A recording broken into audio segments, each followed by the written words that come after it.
Once upon a time, in a land not too far away, there was a pink castle in the mountains. In this castle lived two fabulous princesses who spent their days wondering what one could possibly gain from making a Tinder account.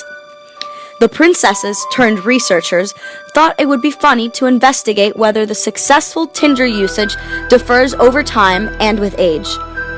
To study this, they created a quasi-experimental cohort sequential design in which the dependent variable was the successful usage of Tinder, which is divided into three levels: no game, wingman, and ladies' man.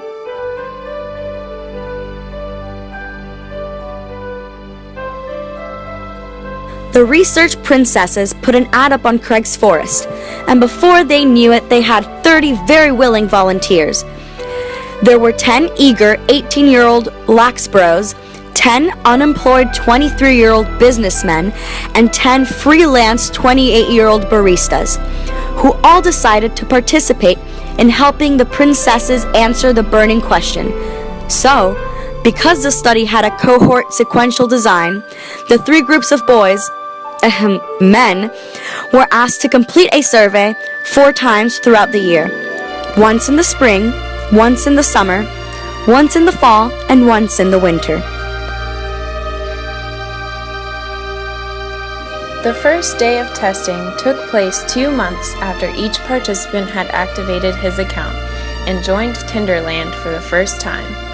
On this day, and the subsequent days of testing, each of the 3 cohorts answered a survey, which measured successful Tinder usage.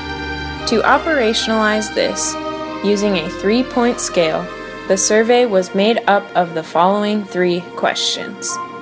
If a conversation entails 5 back and forth messages, how many girls did you engage in conversation with through Tinder? 2 or less, 3 to 4, or 5 plus? How many Tinder dates did you go on since the activation of your account or the last testing session? 1 or less, 2 to 3, or 4 plus? How close are you to developing a significant relationship with someone you met on Tinder? Flees the room, it's definitely a thing, or she's bae.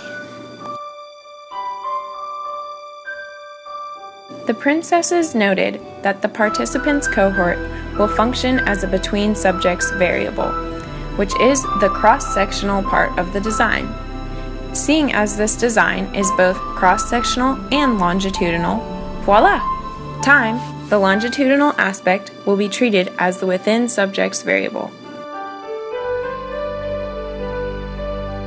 After a quick trip to the nail salon, the princesses decided it was time to calculate the results by using a mixed design factorial ANOVA, which tests 3 things: the main effects of age at all times on successful Tinder usage, the main effects of change over time on successful Tinder usage, and the interaction effect of whether different ages produce results that differ depending on time.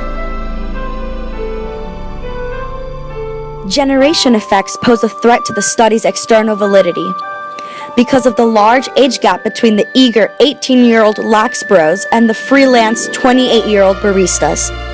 However, there is an increase to external validity because the men are tested at multiple ages, and the princesses can see data results at the time of each testing. There's also a possibility for order effects, as well as testing effects, because even royalty knows boys will be boys.